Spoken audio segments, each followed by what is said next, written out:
Yo, what's going on YouTube? It's your boy DLloyd. So I'm here with a very quick video and just pretty much going over where everything stands as of the All-Star break. Literally, the Dallas Mavericks have limped their way into All-Star break. We've been dealing with injuries all year long. And you see right here, we have Tyson Chandler, who has a torn Achilles. He is out for the remainder of the season.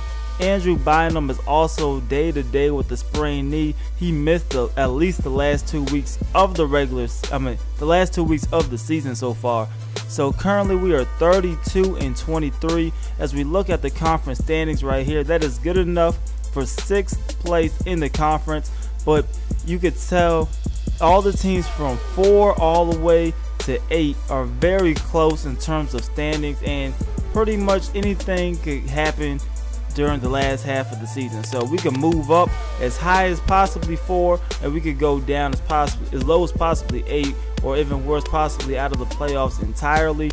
Looking at the Eastern Conference standings, obviously the Cleveland Cavaliers and the Chicago Bulls are your top 2 teams, and besides those two, really not that much competition in terms of seeding as far as seeding goes.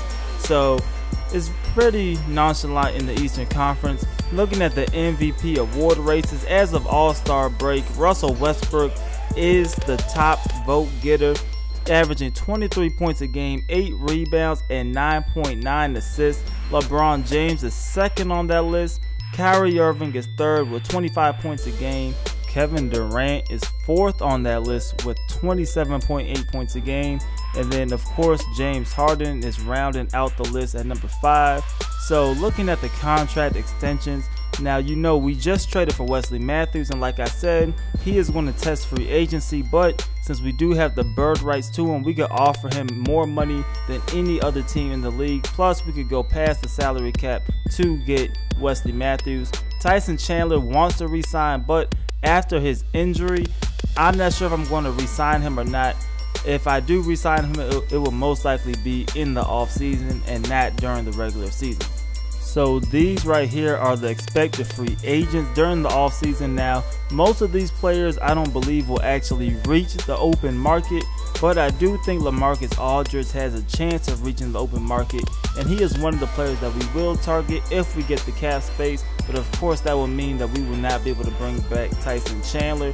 So we will see what happens during the off-season and see if we can free up enough cap space. Right here, this is the mock draft.